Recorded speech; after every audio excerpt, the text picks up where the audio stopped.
Hello everyone, it's me Uncle Dan. Today I am going to read S6 6101, The Midwife's Apprentice. Chapter 12, The Inn.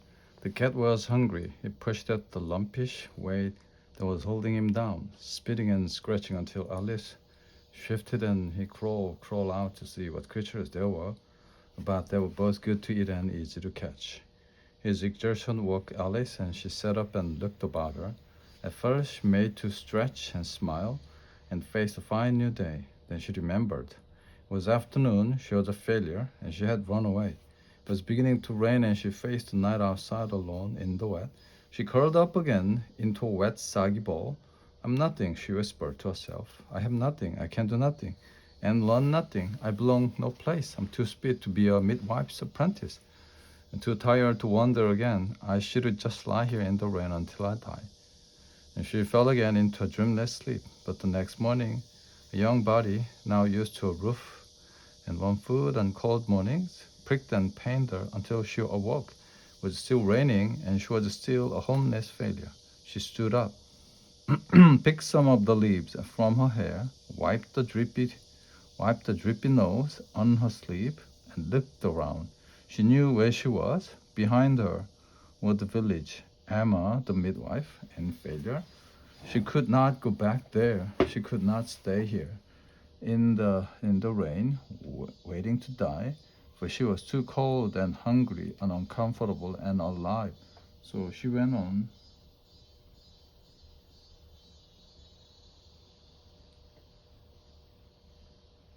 ahead. The cat stalked behind, stomach empty, and feet wet, but unwilling to let Alice go on without him. An hour's walk brought them to the crossroads where the road from the village met the road to the sea, and there Alice could see, through the wet November dawn, a light. It was an inn. Alice had never been in such a place where anyone could find a bed or dinner provided he had the coins. Alice did not have the coin, but she had two strong hands and an empty belly to fill. She was soon at work in the kitchen, trading her labor for bread and a bed. Out of the rain, Pearl made himself useful, keeping mice from the barley and tasting everyone's cheese. It was really no more than a large stone cottage with a room over the big kitchen, a loft above the stable, and tables in the hall, good for sleeping on or under. The innkeeper was called John Dark, for he was nearly sightless, but none so blind that he could not find an untended mug of ale anywhere on the table or pinch a plum cheek as it passed. Most work about the inn was done by his wife, the round and rose Janet, who could carve a fowl with one hand, turn cream into butter with the other, still have one left over to hoist a noisy guest by his shirt front and chuck him out the door. Buskin, buskin, chickadee, Janet said next day to Alice. You're such a help to me that you would stay on a while. Alice had nowhere to go, so she stayed, grateful that she had found work. She was not too stupid to do, even if it was only scouring the tables with river sand or skinning an eel for a pie. Alice worked hard and lived mostly on beans, bread, and Jenny's bad beer. Each week the autumn grew colder and wetter, and the inn, although dirty and drafty, was much cozier than any barn or dung heap to be found outside, so she remained empty apart.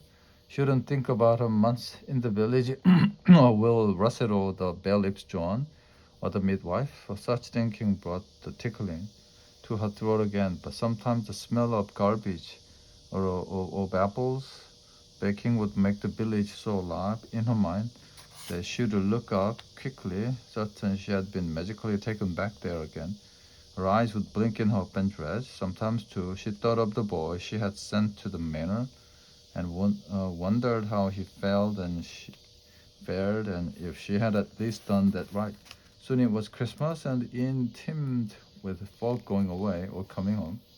Alice hung holly and ivy from the charred beams in the hall. Musicians with their rabbits and the jittons and sackbuts came to drink and stayed to play. Ducks and geese and gray skewers were turned in the roaring fire until they were golden and juicy and so fragrant that the cat and the mice came in from the stables, hoping for a bite or two. It was all colorful and warm, but Alice enjoyed none of it. Her heart heavy, her eyes blank, and her mouth as tight as a hazelnut, she went about the business of Christmas as if she were mucking out a stable, muttering over and over to herself, I'm nothing, have nothing, belong nowhere. January dawned frosty and gray and stayed that way, and Alice stayed too. Just before gray January turned into black February, she noted a thin, brown-coated back hunched over a table close to the fire and realized she had seen the same brown-coated back for weeks now, hunched in the same way over the same table before the same fire. Alice began to watch the man, not knowing he had long watched her, and wondered what could so blind a person so young. He was long and skinny as a heron, with black eyes in a face that looked sad, kindly, hungry, and cold. She thought at first he had the pox, for his long face, long nose, and long yellow teeth were all spotted, but it proved to be only ink, splattered as he pushed his quill pen furiously along. Corpse bones, she thought. He's writing. That's a man who can run. She kept her eyes down as she served him his bread and ale, barely daring even to breathe the same air. She, who was too stupid to be a midwife's apprentice, one day watched the big sow drop seven piglets one dark afternoon. Jenny told Alice about the brown-coated man. Magister Rees, it was said, was a renowned scholar, staying at the inn for the winter. He was working off his room and board by keeping accounts and penning letters for guests, while he finished writing what was rumored to be a great and holy book. Alice studied the man. She noted that John d'Arc liked to sit near him, for he was careless of his ale, that Jenny made sure to give him the smallest portion of the toughest meat, for he ate what he was given and never complained, that he never scolded Tem the kitchen boy, who had been kicked by a horse and was not right in the head, even when Tem spilled beer or bake of fat on his papers, that only the geese seemed away, awed by him, scattering hurry-scurry when he entered the inn. Yard lest another tail feather go for the quill pen. Alice took to sweeping the corner of the floor more carefully and scrubbing that end of the table more frequently, hoping to see what he was writing and what it might look like, for her curiosity overcame at last even her the bleak despair. After a while he tried to speak to her, but she would only clutch tighter to her broom and sweep furiously in silence. So instead, he took to talking to the cat. This puss, he said, shifting the sleeping animal off the page he was writing, is my masterwork on an encyclopedic compendium I call the great mirror of the universe, wherein you can find reflected all of the world's knowledge collected by myself, Magister Richard Rees, MA, and dedicated to his ampleness, the Bishop of Chester. So call for his ample in all the world's virtues. We'll see how I can make the ink blacker by mixing soot with the boiled oak galls, or this cat is a P as in pus or pork, a plum pudding, while the letter S must be made just so, never thick or wiggly or with an extra curve at the end, but just so. The cat listened carefully, although sometimes he lost patience with the tutoring and began to bite at the tantalizingly moving pen, and Alice too listened, so that she learned some letters as the cat learned. She liked best the O, the D, and the G, for they looked friendly. Z seemed mean, X wicked, and W always made her yawn. Q was by far the most beautiful, she thought, even if it couldn't stand alone and must be accompanied everywhere by the compliant U. Sometimes at night, when the cat's belly was full and he had no need to prowl about looking for supper, he let animal Alice cuddle him against her as they went to sleep, tell him more about what she had learned that day, how A began, Alice, an apple, an ark, when to put a tail on the S, what letters might be made to spell purr, even though he must, she thought, know these things as well as she during the day. When not boiling or sweeping or chopping or skinning, she wrote letters in the frost on the woodpile with a twig, scraped them into the soot of the chimney wall with the handle of the broom, and stuck a finger in the mutton soup and wrote them on the table in the kitchen. At night she found them written out in the stars in the clear, cold sky. Once Alice knew all the letters and a number of combinations, Magister Rees began teaching the cat words, reading aloud bits of wisdom from his great encyclopedia. As a result, Alice heard about the heavenly planets circling the earth and in hollow, transparent spheres, about the great empire of the Romans that once stretched all the way to Britain, about the faraway island of giant ants who walk upright and mine for gold. She learned about the four humors that govern the body, how to plant corn by moonlight, and where the antipodes are, and still he had not said a word to her. And one day he threw away a page he had ruined with an ink blot. Alice snatched it up and stuffed the stiff vellum into her bodice. Each night, before she blew out the last candle, she would labor over the page, picking out letters and sometimes even words that were familiar to her. One showery afternoon, when raindrops sparkled like fairy dew on the new green leaves, Magister Rees sat dreaming over his mug of Jenny's thin, bitter ale. Winter was nearly over, and his book far from finished. What was he to do next? Should he stay or go? What do I want to do? He asked himself, spying Alice sweeping her way toward him. He asked her, "What do I want?" And then pointedly, "And what Inger do you want?" Alice stopped still. She thought just to sweep away, but the shock of his addressing her directly was lost in that intriguing question. What did she want? No one had ever asked her that, and she took it more seriously. What do I, Alice, the Inger, want? She chewed on a lock of her hair to help but think. What did people want? Blackberry pie? New shoes? A snug cottage? And a bit of land? She thought all that one afternoon, and finally, as she served Magister Rees his cold beef and bread supper, she cleared her throat a time or two, and then softly answered, "I know what I want. A full belly, contented heart, and a place in this world."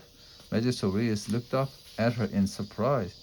"You ask a lot for an in-girl. I thought you'd say a sweetheart or a yellow ribbon for your black hair. No, this is what I want, but it's my misfortune instead to be hungry, out of humor, and too stupid to be a midwife's apprentice." "None so stupid," he said. "You can read as well as the cat." Alice smiled, and so the winter turned to spring. Chapter 13, Visitors. Janet was well content with Alice. The girl didn't steal food, sneak ale, or dally with the guests. She was strong, willing, and undemanding, and she had enough common sense to do what she was bid and ask no questions. So Alice laid fires and swept floors and carried water all that spring. She was learning also to ovary yeast the bread and weight the mugs, so that much of what she served was merely air or iron. She stirred who knows what, poor wild thing, into the stew, and called it beef or rabbit. An important-looking guest arrived, and Janet called to Alice in a loud voice to put clean sheets on the big bed. Alice knew she was to do no such thing, but the important-looking guest overheard and were comforted by the thought. The thundering toes, Janet would say. I'm but a poor woman with this wretched hin and a blind man to care for. I'm sure God does not begrudge me my little economies. And she got by with it because she was so round and rosy and merry, and with it all so fair in that she treated everyone the same.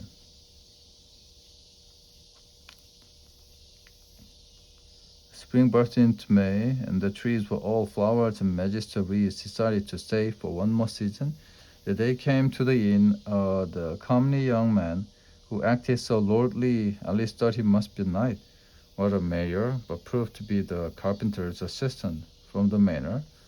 She watched and listened to him, and finally, while serving his mutton pie, was bold enough to ask, "The boy Edward, who arrived at the manor for the threshing, do you know him? How does he fare?" "Never heard of him." "A little boy near 7, although small and puny for his age."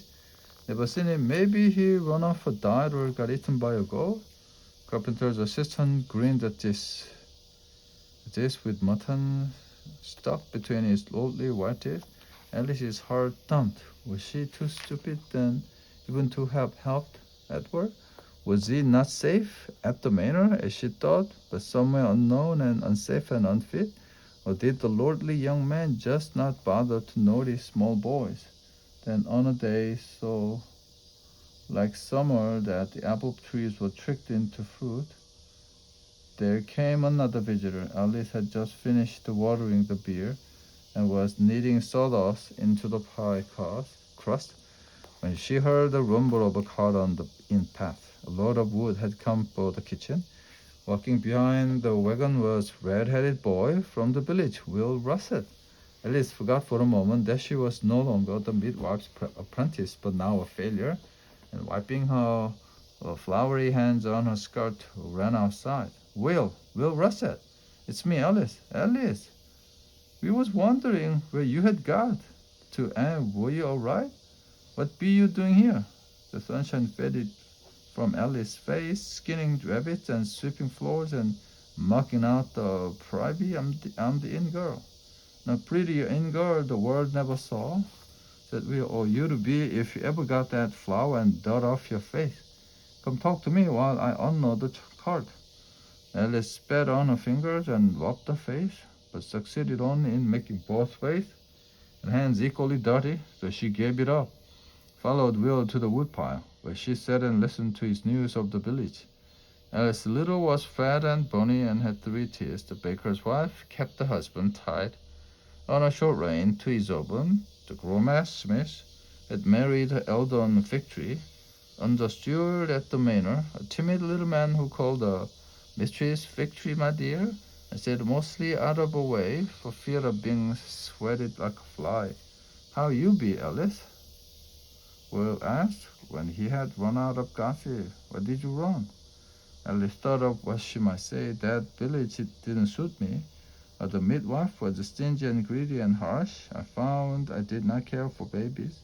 But when her mouth opened, out came the story of her failure with Emma Blunt and how did she discover she was too stupid to be the midwife's apprentice. But Alice, I seen you with Tansy. You got guts and common sense. Just because you don't know everything, it don't mean you know nothing. Even Jane, midwife herself, don't know everything, though she thinks she do, was said, winking at her with an eye as green as new grass and as friendly as a summer sky. Suddenly shy Alice went back into the inn, and the visit was over, though she remembered it again and again during the weeks that followed. Before the month was out, another familiar face showed at the inn one day when Alice returned from gathering wood sorrel to make a sauce. There at the table was Jane Sharp, midwife herself, in her starched wimple and second-best gown, deep in earnest conversation with Magister Reese. Alice's face grew hard and then as cold As barefoot in January, her throat tickled and her eyes stung as she imagined the midwife telling Magister Reese of the girl's stupidity, her incompetence, and her failure. Run away, she said to herself. Run away, but her shame was less than her curiosity. That and the worst of all, so she stayed, hiding in the shadows of the room to listen without being seen. Janet pinched her and thrust a jug into her hand, so she began to move toward the table, just slowly and silently as she could until she was close enough to hear. And I brewed her some of my sage tea, unequaled for a woman likely to miscarry due to the slipperiness of her womb.